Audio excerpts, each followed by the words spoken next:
name's Isaac. I'm an addict. Mel H.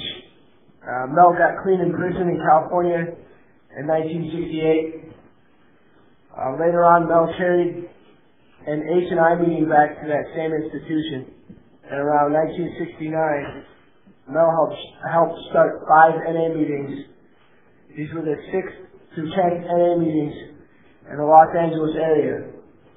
He served as GSO chairman around 69 or 70. Mel conceived of and organized the first World Convention in 1971. He was on the board of trustees from 1975 to 1979. I'd like to introduce Mel H.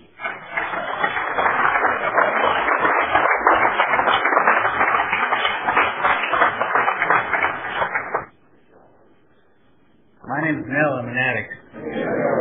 Well, you said all, so I can go sit down now, huh?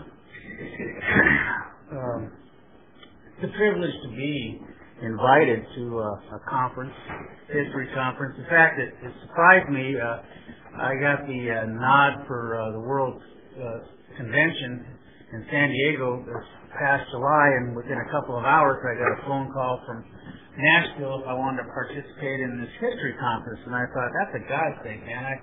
I've never been asked to go a lot of places, and all of a sudden I'm asked to come to 2 different places, and I felt privileged. I felt honored that they would want to hear from me. NA has done a lot for me. NA has done a lot for just anybody sitting in here, whether you're brand new, like the fellow that introduced me, or somebody that's been around for a whole lot of years. It's a life-changing situation. NA is a way of life. It's not just a program. I've always said going to a Narcotics Anonymous isn't necessarily Narcotics Anonymous.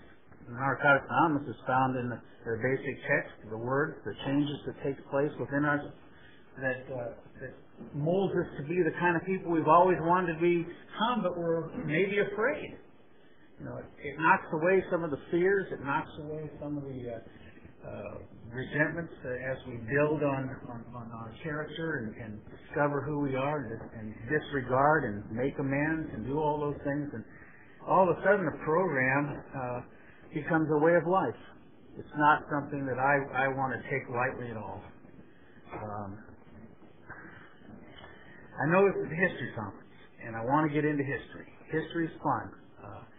I think the history of NA is a miracle all of its own.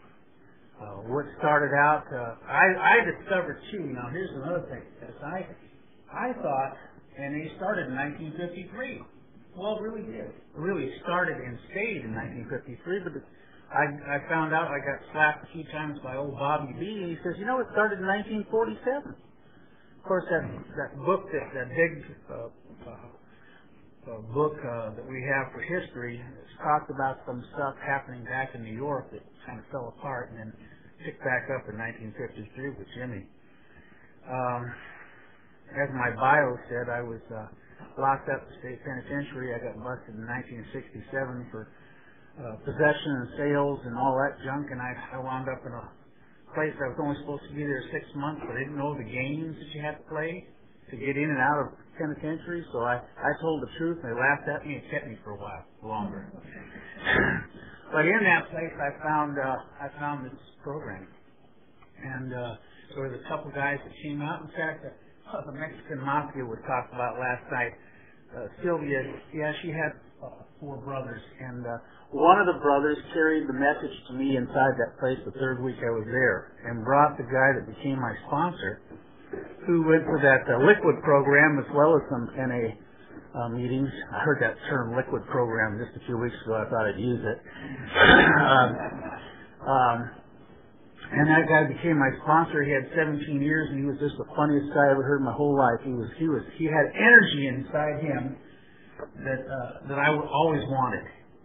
And yet Hank, who passed away probably about 3 years ago now, he had the saddest story I ever heard. And every one of his brothers and sisters, except for one, which I heard last night, was on drugs for doing some other stuff. And I thought to myself, he he has no reason to be clean. This guy's got he should be loaded, man. But he got up there and carried the message and the hope of Narcotics Anonymous to me inside that place. And I became involved even inside the penitentiary. I became chairman of the meeting there, and I even started a step study meeting in that place. And we had 2 meetings going in that place.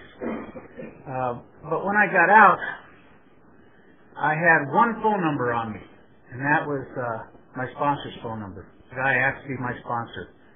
And I don't know how many of you have ever done institutional work in your life, but if you do institutional work, you turn around, you go in these places, and you pour your heart out about how NA has saved your life, and maybe a guy or a gal will ask you for their phone number, and you'll never hear from them, ever.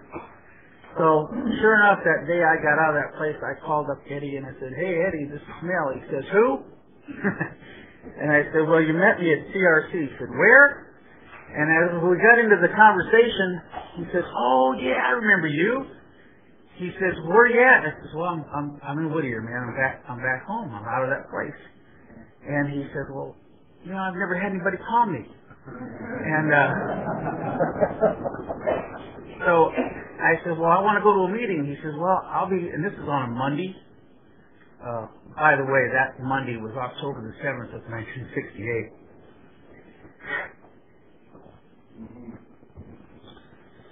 And he said,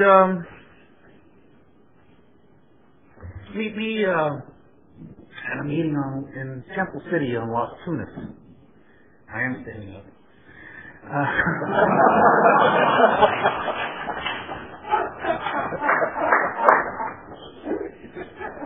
And it was one of those liquid meetings I had to go to. See, I didn't have any addresses to any meetings. I didn't know where any were at. So it was in fact, it took me a month and a half to find an NA meeting. It took me a month and a half to find one. And when I found one, it was in somebody's home. In fact, he's dead now, so I can say his last name, Ron Larson and his wife, Kathy. Found it in their home. And I don't remember if Gene was there or not, but I know that Jimmy was there. Well, I'll get to that in a minute. But I went to this liquid meeting, and, you know, I always had this impression of AA that it was nothing but old people. Even though I saw that movie Day of Wine and Roses, I thought it was nothing but old people that just got too lazy to go to liquor stores, so they retired to AA to play bingo. And I didn't want nothing to do with that. And I walked into that meeting, and sure enough, there was a lot of old people, and, you know, some of them didn't have any teeth. They smiled, and they gave you the willies. I can't talk about that anymore. I can take my teeth out now, too, but that's... But I walked in there, and they had those same sayings that we use in NA. Man, we need you. Keep coming back. It works. You know, they had all the cliches, and I thought, man, they don't need me. In fact, I got nervous about being there. I thought they wanted something. I started leaving money at home, jewelry at home. You know, anything I might have still had, I didn't want to bring it because I didn't want to be ripped off. But what they were trying to do is give something away, and that's giving away of the love of this program. And when I did find NA, I felt at home. I felt really at home because now I can talk about my other addiction. I can talk about stuff you couldn't talk about in that liquid fellowship. And I met some really cool people like Gene. Gene just became an instant friend to me. He had a great story. He had a great story about an old dresser drawer. And I always tried, every time he shared, I say, "Come on, Gene, talk about that dresser drawer." I love that story. And I met Sally, and I met Bill. I met several of the people that are going to be sharing here tonight. You know, this, to me, the reason that I'm here is probably to bring up some of the history, but actually there's a twofold reason. I want to be with my friends. I want to be with the people that I got clean with. I don't get to do this. I don't know how much longer God's going to give me on this planet. I have no idea how long I'm going to be left on this planet, or how long they're going to be left. But while I'm on this planet, and they are too, I want to spend time, quality time with my friends. I don't know how you feel about that. I mean, if you've been around for any period of time, you've developed some relationships that are special. And that's what I remember when we were brand new, when I did find some of these meetings, and I didn't get to all 5. There was 5 meetings that I knew about in L.A. Now, I hear that there was actually a few more. In fact, CRC, the penitentiary, there was 2 meetings there. And so that means there was 7 meetings, maybe. I don't know. They count that. I'm sure they do.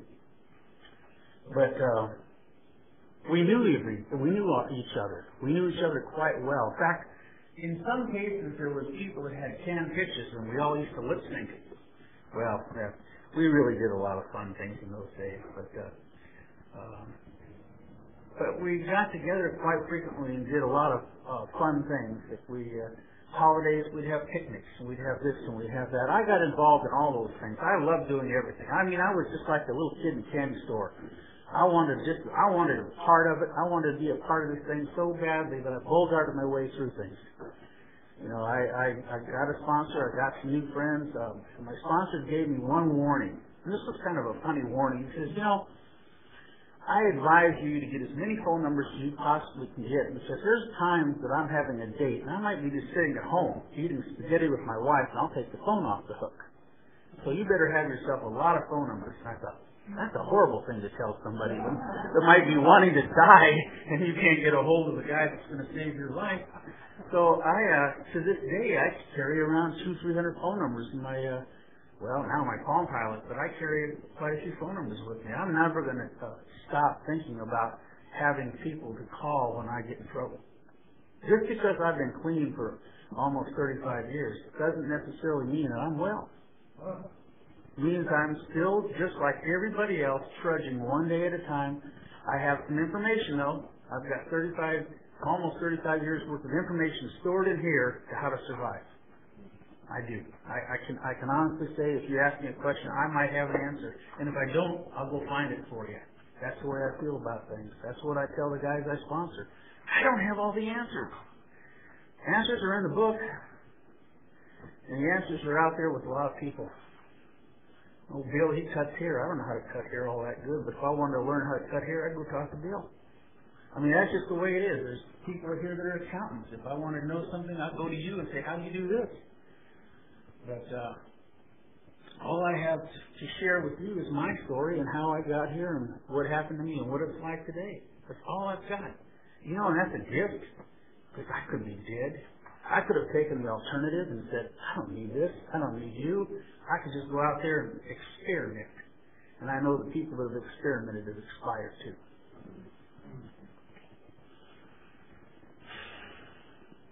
And I know people that have had a lot of time that thought they had it together that expired too. They just went back out one more time to see what it was all about. But as this thing grew, I remember going to a Saturday night meeting where the Mexican Mafia was. It was a step study meeting, I think Olympic Street in L.A. That was the closest one to my house on a Saturday night.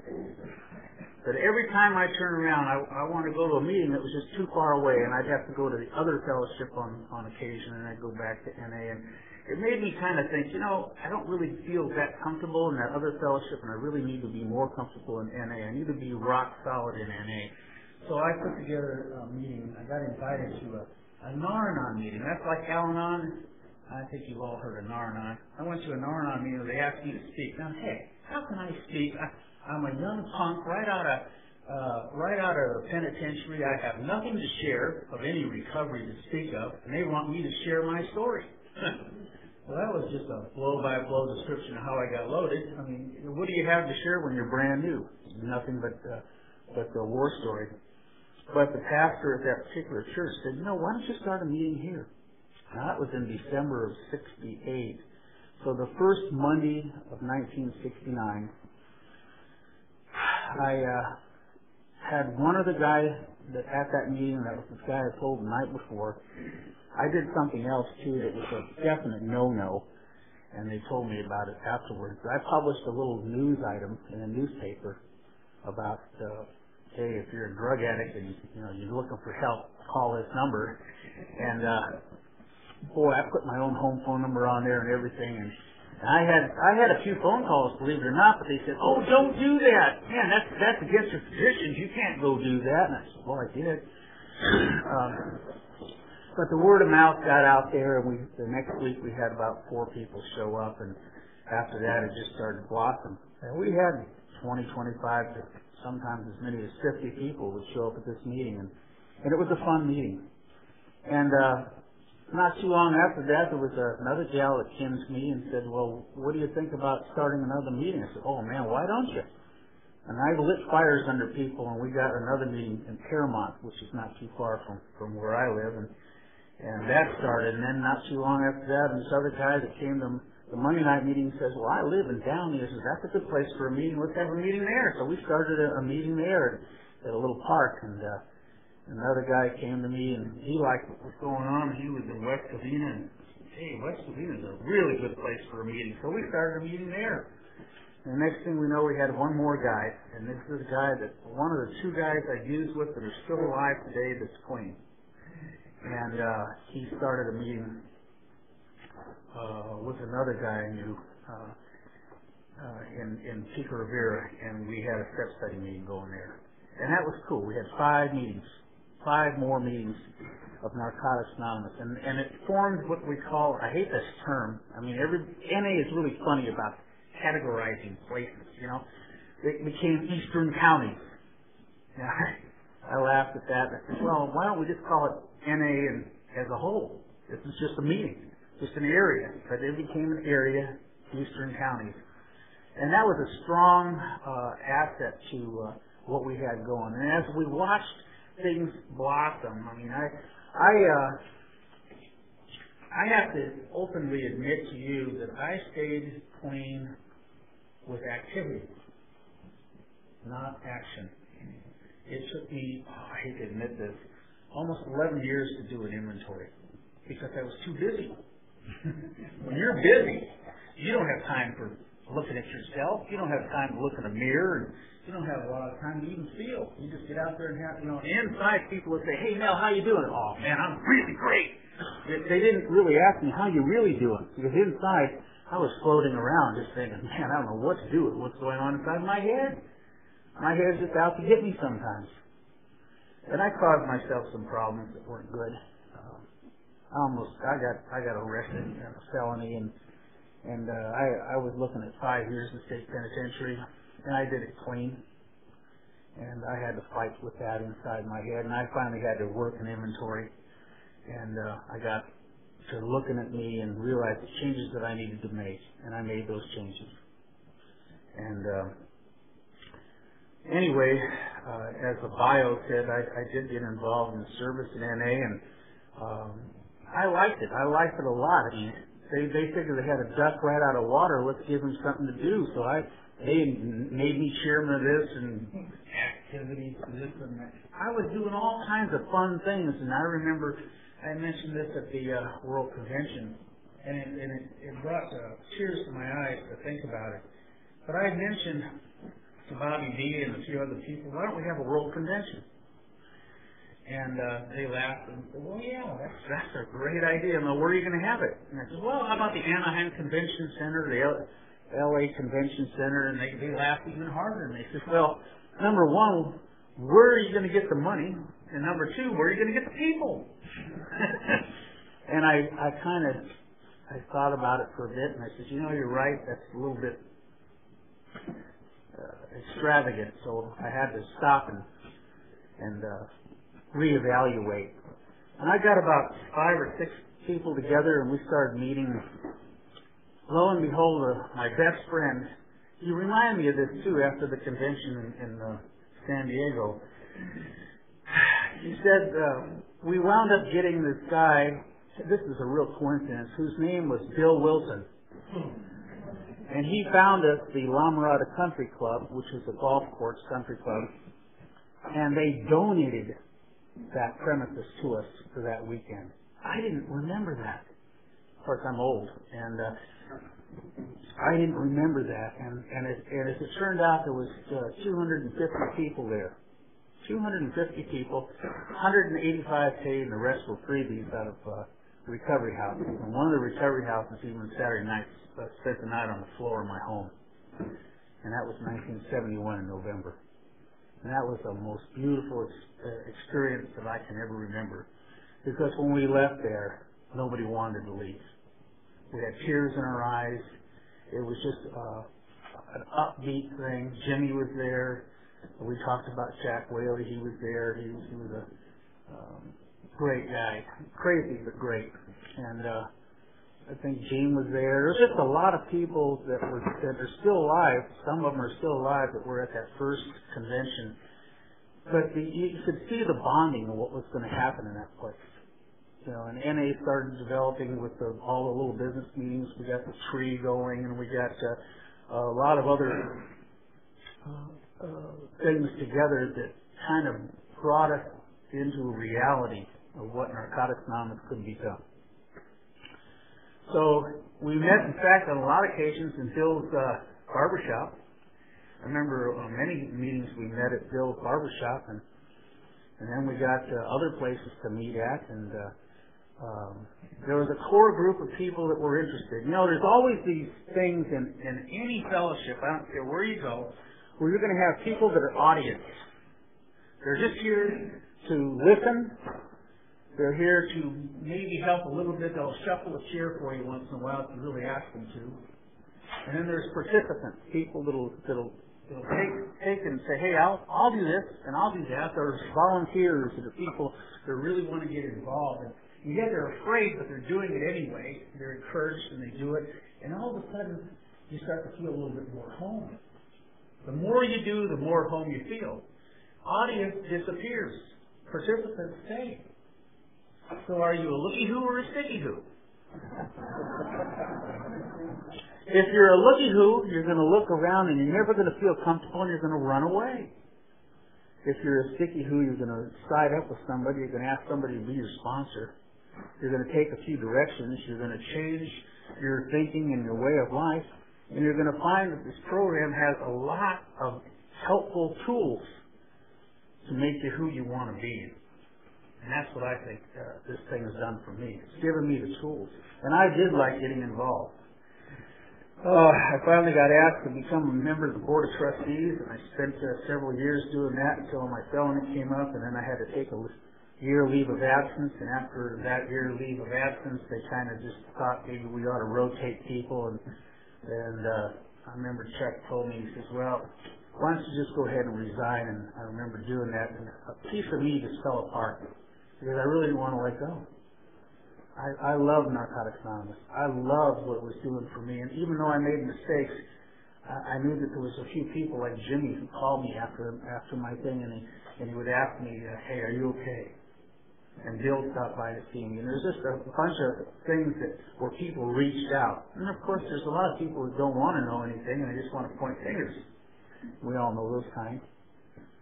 But I don't want to get into that all the way. I know that I was loved in a lot of directions, and I just kept coming back anyway. No matter what, I was just going to keep coming back. I made several of the other conventions that we had at the very beginning, and then I disappeared for a while. I just felt a little deflated. I went to that liquid program again, and I hated it there. And I stayed there for a little while because people were pointing their fingers at me a little bit, and I felt funny. And so when I did come back around, I kind of touched base, and I low-keyed my entrance back in. And I remember several years ago, maybe 5 years ago, 6 years ago, maybe longer than that now, Bobby B. asked me to participate in an Oldtimers thing in Burbank, California, and it was a regional convention. And you know, it's been so long since I've been to a convention here. My mind says, 200-300 people. And I went into this convention, and there was like 9,000 people in Burbank. I didn't think Burbank had that many people. And but people came from a lot of the other areas, and they asked me to participate. And I made a really dumb comment, and it's like I said, I haven't been to a convention in a lot of years, and I remember when it was so of gratitude, because I had no idea that NA was going to grow this large. I had no idea. When I first came around, it was just a small group of people. Now, I can go to a local meeting today and not know most of the people, even though I might have been going in there a lot. I take a look around, and all of a sudden, boom, there's a whole bunch of newcomers. I liked a lot of things that was said an early part of these meetings this weekend so far. And I have a thing about newcomers. I still believe newcomers are the most important people at any meeting. And I think that they deserve more attention than a lot of times that they get. I've watched in different meetings I've gone to, people, your cliques, they get together and they talk about, hey, their cars and motorcycles. And of course, we have scuba divers back in California. You don't have much to dive in this place, but you know, you had all your hobbies and things, and so they get together and they drink their coffee, and then some new person would walk in, and for some reason, man, that new person get ignored. And yet there would always be one or two people that maybe like me. I would always go up to somebody that I've never seen before, welcome them to the program, hand them a pamphlet, because that's all we had in those days was a little white book. And introduce us. If it was a girl, I introduced to a bunch of girls and walk away. If it was a guy, I introduced them to a bunch of guys, get him some phone numbers. I'd always do that because that's what was done for me. I remember my sponsor, in fact, when I first got out of the penitentiary, he said, now I want you to stand at the back door and greet people. I said, Ed, I'm shy. He says, I don't care. I want you to get back in the back and introduce yourself and greet people that are coming in the door. And I said, oh. In fact, he said he was a circuit kicker, and every once in a while I'd overlook. And he'd say, I want you to go out and speak for me someplace. And at first I thought, well, that's cool. I can get out there and have some fun, you know. I can make people laugh, and I can have some fun. But one time I walked into this meeting and they introduced me, but they said, well, Eddie was supposed to be here, but he couldn't make it. But he sent this guy Mel over, and I could see their faces like, oh no, that guy's too young to know anything. And next time Eddie called and asked me to speak for him, I said, no, I won't do that. I can't do that. I saw too much disappointment. If you overbook, that's your problem. Cut yourself in half and go both places, you know. And I said, I just have to talk for me. I got to be me and not you. I want to be me more than I want to be you. And so that's kind of some of the things I was going through. But that shyness finally started to disappear, and that a lot of the feelings I had in getting clean and all that fear started to disappear. I mean, you guys really did a miracle with me. Or is it maybe I did a little bit of it on my own just by listening to what you had to say and trying to apply those things to my life.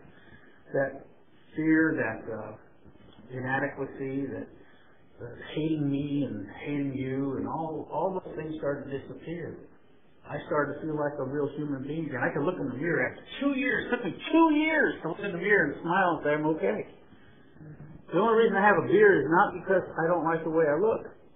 It's just I don't like shaving. And I've had this beard for almost 32 years.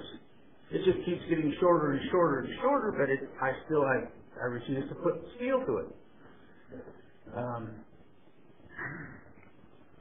But there was a time I hated me, and I started to like me, and then I started letting you like me, and then I started to love me, and then I started letting you love me, and that stuff started to pour out. So my sponsor taught me some other things. He says, whatever's missing in your life, start giving it away.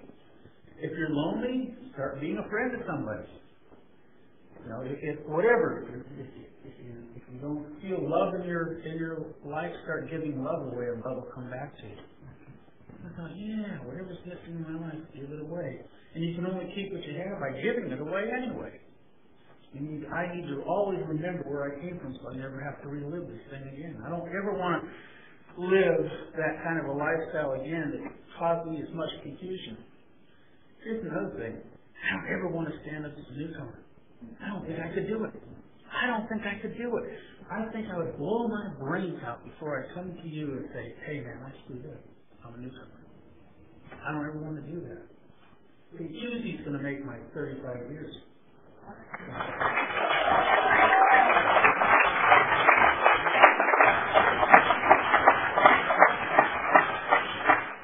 having a tough time with that.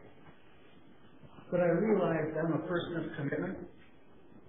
I've committed to myself that I don't want what I used to have. I'm a person that has the same phone number. I've been living in my house for over 32 years. Wow, my phone number's in ink. The only thing that's in pencil is area codes. You know how they change. The address is the same. Most people have an address book and everything's in pencil. And I remember somebody saying, you know, the only one I know is I have an ink. Because you don't go anyplace. You don't do anything. I work in the same company. Well, my dad opened it up and I bought it. I've been there for 50 and a half years. Doing the same thing. Some people say, man, you're boring. No, I'm not. I just don't know what else to do. I got too big a mouth to go work for somebody else, so I own my own company. It's easier that way. Not really, but I do. And yeah, I've committed myself to want to be clean more than I want to be loaded. I don't want to be loaded, man. I want to be a part of the living. I want to share my life with other people. I want to learn like new people. I want to learn from new people. I want to learn what I don't want.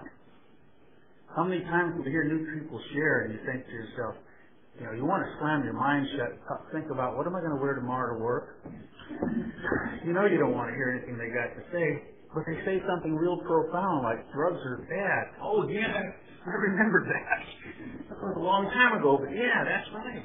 Drugs are bad and make you do bad things.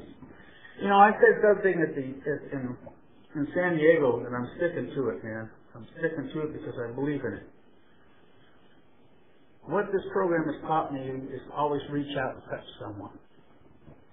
Never walk out of a meeting without sharing something with somebody. When you see somebody new in the crowd, don't let that person walk out without the hope. Don't ever let that happen. Be responsible. And I'm saying that not so I'm trying to lecture, but I'm saying it to me too. Don't ever forget the responsibilities that we have of sharing this program with other people. And there's a lot of meetings that people go to these days. I've gone to them and I just want to, and I've yelled and screamed. I'm not quite as bad as what Jack used to be, but they get in there and they start drama. Now, I don't know how you feel about drama. Maybe you adjust to it and say, yeah, that's part of the program. It's part of sharing. In an open participation meeting, you start talking about everything else but recovery. A newcomer is thinking, well, is this recovery? Where's the hope? What happens? I thought they were going to talk about how to stay clean. And they don't hear that, and the person goes on for 20 minutes about something going on with the family, the dog, the fleas, I don't know, everything but recovery. And what happens? The newcomer walks out saying, well, I guess this thing ain't going to work for me, and they just go out and do what they got to do. And I'm saying this to me too. I don't ever want to get caught up in that kind of stuff. If I have a little drama, it's going to be a blipper, but I'm going to share that hope. And if I have something more to say about drama, I'm going to take somebody outside and I'm going to share that drama. But I'm not going to share it in the meeting. I'm not going to waste your time talking about drama because I want to share the hope. I want everybody to know that, man, you can be clean and you can have a new way of life. And you can experience things that you've never experienced before. God gives you everything you want if you want it bad enough. And if you need it, if you want it. I don't ever want to do something that would not enhance somebody else. Because somebody did that for me. They shared at the beginning some of the most painful things and how they overcame, which gave me the strength to say, if you can do it, I can do it. And I have. I really have.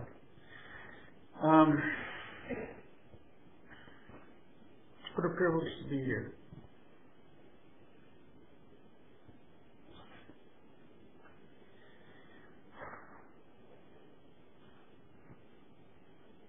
I don't know.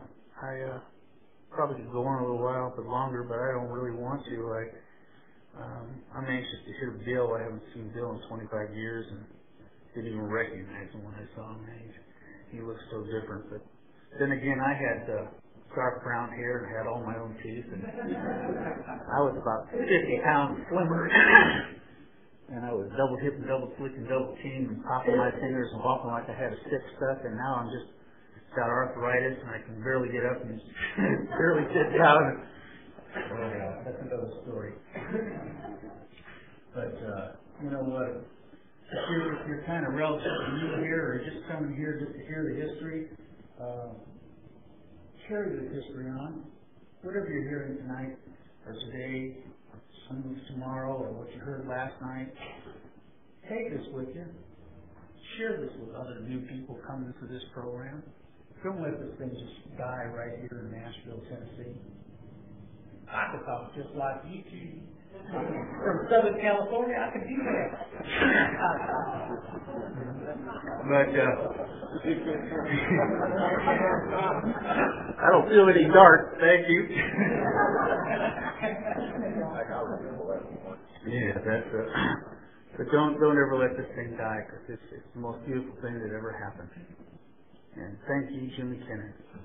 He's in the big meeting in the sky right now, and he had a dream, and all of us that are around, that have been around, felt that dream and kept that dream going.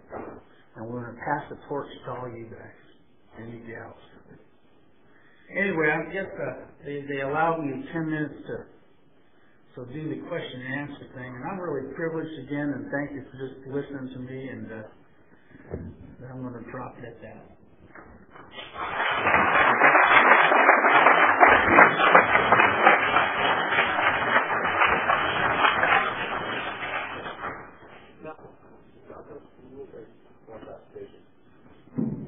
Pardon? The vision?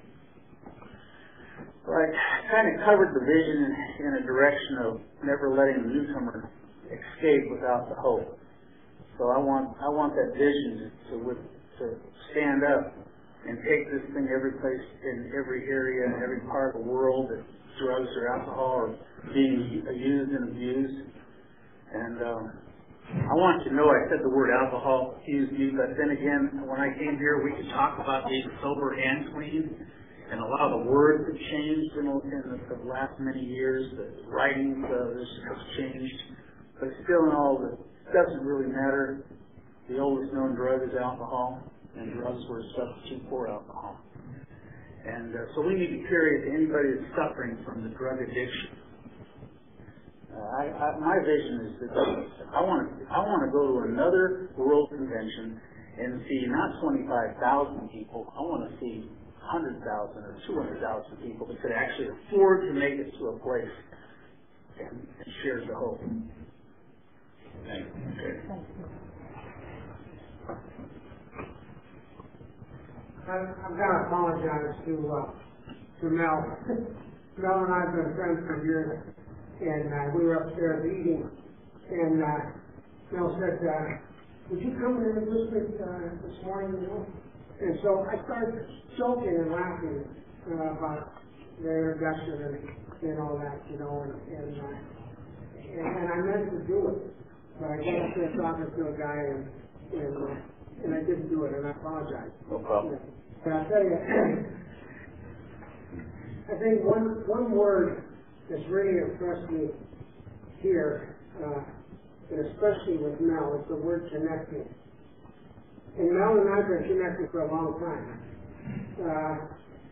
He got our CRC, and then we went back together many, many times during the week. It's about 100 miles, and he'd pick me up, and we'd go out there, and we wouldn't get back till midnight or something, and we'd get up at 6 or 7 o'clock in the morning, go back to work the next day.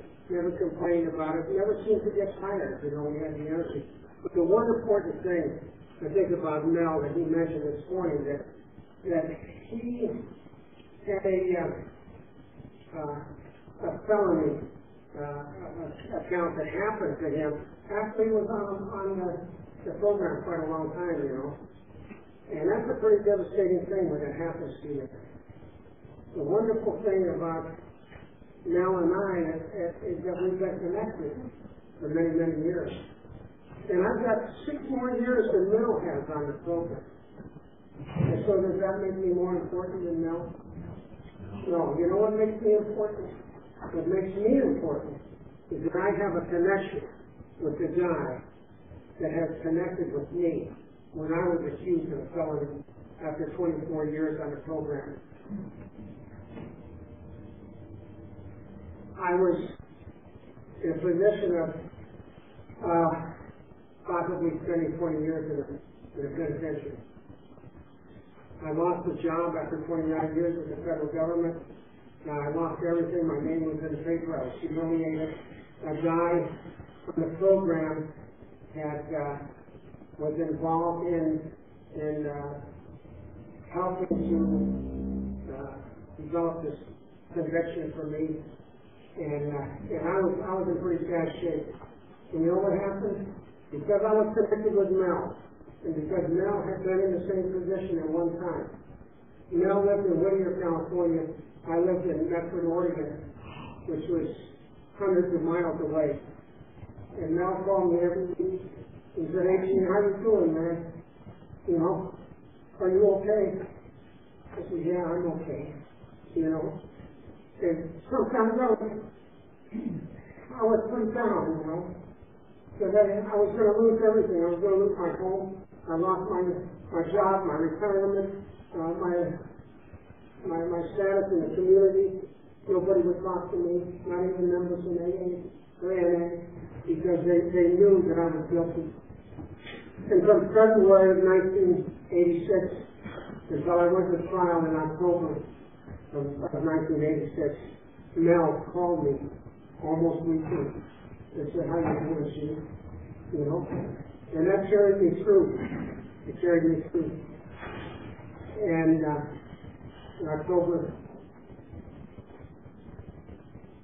the 6th, 1986, I was found not guilty in a jury trial. But I tell you, I could have died during that time because of suicide. But that's why I thought. But it was Mel, because he was connected with me, that I survived. So I want to thank him for that. All right.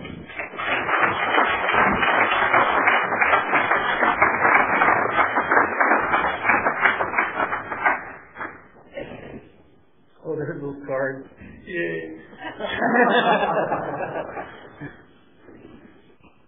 Gene, you're a lovely man. Any other questions? Hi, Corky. I'm very glad today. Hi, Corky. I'm just really thankful that I'm a member of Narcotics Anonymous. And I have a strong desire to reach out and break the attitude still suffering in the communities that I come from, in the black community. And I'm just wondering at what point in the history of the program do more black people start getting involved in the program? Because I notice that the Oldtimers who come, they just don't happen to be black men and women. And I know here in Nashville, we just in the country in general, we have a tendency to continue to segregate ourselves from one another. Not so much in programs, recovery programs, but in the general community. And I think that's a big part of why more black people are involved in programs of recovery. So I'm just wondering how that part of the history is developed. Because what I experienced in Narcotics Anonymous is that because we all have such common experiences, regardless of what our backgrounds are, that we embrace each other from the heart. And nobody has a background, racial, ethnic, religious, economic, academic, everything else, all that things is resolved in the program of Narcotics Anonymous. And that's one of the wonders and the miracles of this program that I enjoy daily. But still, it's of interest to me to understand how we have come together and how the vision of Narcotics Anonymous will continue to be there. Good question, except it doesn't require a big answer. So first of all, for me, I'm a Jewish guy. And so I know what prejudices can lead up to. And I remember in a church setting, because I find that to be a useful tool as well for me, just like going to meetings. A guy and I were talking, and he says, we talked about prejudices. And he says, well, I know about prejudices, I'm black. And I said, you are? I thought you were a human being. See, my personal eye view of people is that everybody in here doesn't have color. They're human beings, and they're human beings that need the same amount of attention. If you put a barrier to it, what are you doing? You're separating. What we want is to fellowship together. Period. I remember years ago when I tell people I'm Jewish, that I have people say, well, some of my best friends are Jews. Oh, really? Well, some of my best friends are human beings. So, Bobby Beatty, who's been around 42 years now, he wasn't the first black guy to come to NA, and he's never going to be the last one. If you had to say color, you would have to reach out and touch your own community if that's the case, and bring them. If you see somebody suffering from drug addiction, just offer them hope. You see them on the street, just offer them hope. You don't have to live like that if you don't want to. What was said to me is you can be anything you want to be and do anything you want to do, and you can do it without drugs. And I heard that. Okay, I want a part of that. I want a piece of that. So I don't think that racial things, I mean, I know that people are hurt behind other people's actions. When I was in school, they used to throw matches at me and try to play World War II. Man, they want to burn me up because I'm a Jew. And I know that hurt me. But today, that kind of stuff, I laugh at it in a way and say, well, that's your problem. You got a problem, not me. I love all peoples. Short, tall, skinny, chunky like me. It doesn't matter. I love all people. There's people. So reach out and touch someone. Don't walk away without touching somebody. Give somebody that hope. Don't put a barrier on it. Just reach out and touch, even if it's a white brother. Just reach out and touch somebody. It's important. Got to do it. Hope that answered that. Any other question? I got a minute and a half. She's counting. 30 seconds. Go ahead. My name is Joe, man. Hey, Joe. Do you see any real vast, definite difference in the fellowship and the sharing of the recovery out here from the early days to now? Better or worse, or just how can you share on the involvement of what you're seeing in recovery? Well, early days was a lot of canned stuff. In the latter days, you're seeing in-depth stuff. A lot of people get into their heart, and they share their heart. I'm more happy to hear somebody's heart than I am about war stories and junk. When you hear somebody pour out saying, man, I hurt inside, this happened and I'm hurt inside, you know, you feel that pain with them. How many of you have cried with another person that shared from the meeting? And you just feel it, and you feel their energy, and you just want to cry with them. I did that with Gene. I've done that with just a lot of people. I've become a marshmallow these days. I cry at grand openings. You know,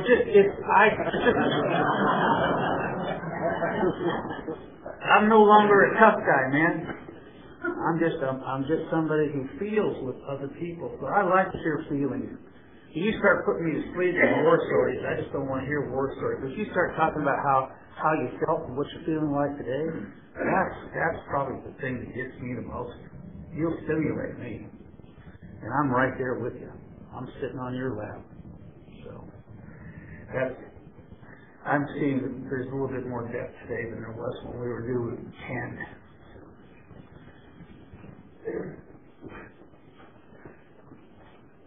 I feel sort of bad about commenting on things, you know, but something just popped in my head about what Corey was talking about, and I think it's really significant because here you've got a black man and here you've got a Jew. Well, I'm going to tell you something. The first NA meeting that I attended, the mother group on Rose and Moorpark, there wasn't a black man there, and there wasn't a Jew there. But at the same time, there was a second meeting in Burbank. And the people that shared that meeting was in their home. And that was Bill Wexler, a Jew. And that was Zona, a black lady. And I'll tell you, that's pretty significant. And that's where it all started, right there. And we love them. And we love the meeting. And we never thought much about it. We just loved to go there, you know. And so I guess you could say that was the beginning of our lack of prejudice, or our togetherness, our connectedness to the entire community. Jew, black, white, Christian, Indian, whatever. You know. Well, my time is up, and I just want to thank you all for letting me participate in this, and I'm anxious to hear Bill next.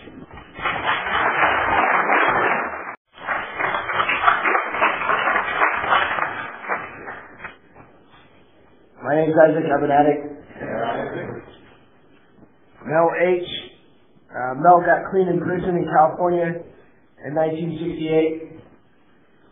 Later on, Mel carried an H&I meeting back to that same institution. And around 1969, Mel helped start 5 NA meetings. These were the 6th through 10th NA meetings in the Los Angeles area. He served as GSO chairman around 69 or 70. Mel conceived of and organized the first World Convention in 1971.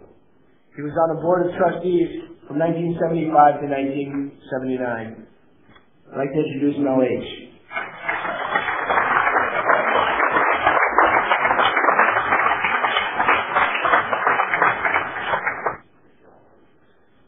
My name is Mel. I'm an addict. Well, you said all, so I can go sit down now, huh?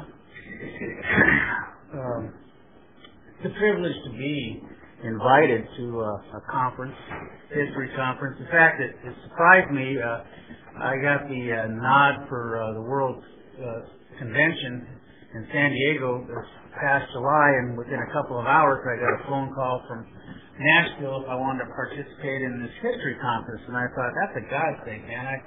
I've never been asked to go a lot of places, and all of a sudden I'm asked to come to 2 different places, and I felt privileged. I felt honored that they would want to hear from me. NA has done a lot for me. NA has done a lot for just anybody sitting in here, whether you're brand new, like the fellow that introduced me, or somebody that's been around for a whole lot of years.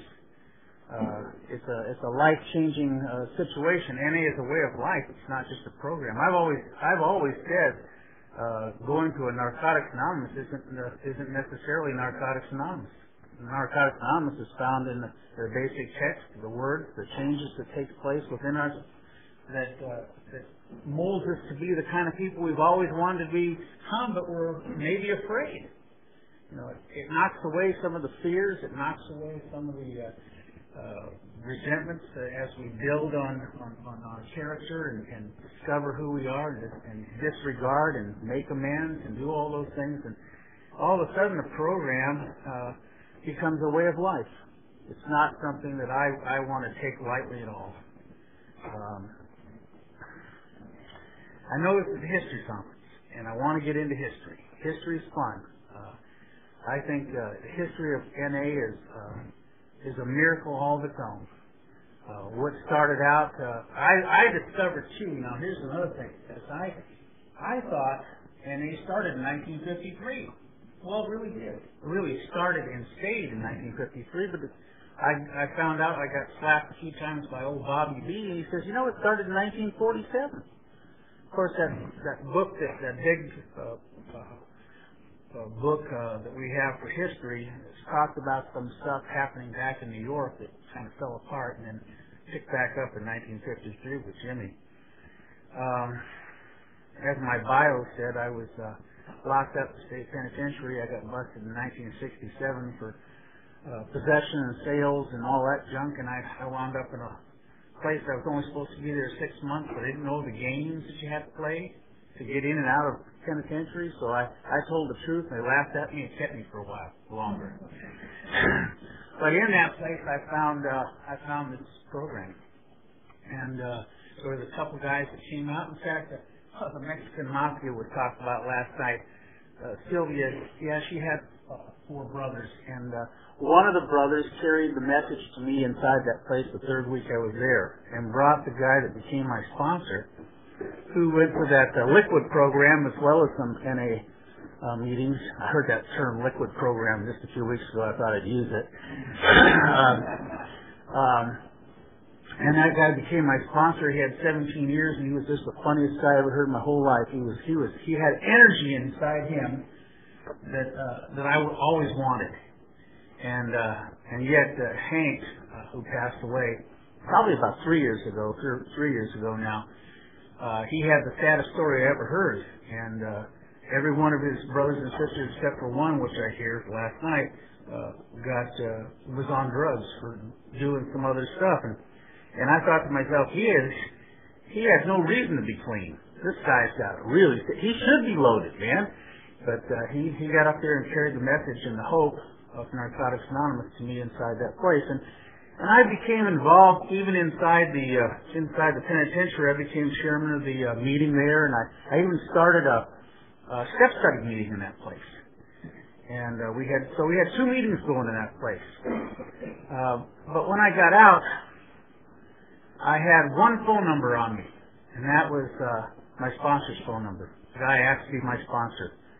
And I don't know how many of you have ever done institutional work in your life, but if you do institutional work, you turn around, you go in these places, and you pour your heart out about how NA has saved your life, and maybe a guy or a gal will ask you for their phone number, and you'll never hear from them, ever.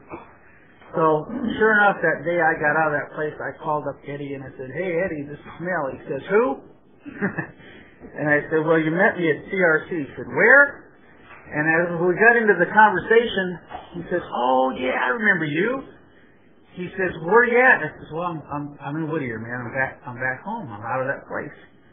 And he said, "Well, I've never had anybody call me." And so I said, "Well, I want to go to a meeting." He says, "Well, I'll be," and this is on a Monday. By the way, that Monday was October the 7th of 1968.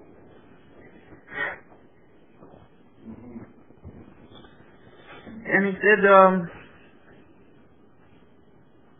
"Meet me at a meeting in Temple City on Las Tunas." I am standing up.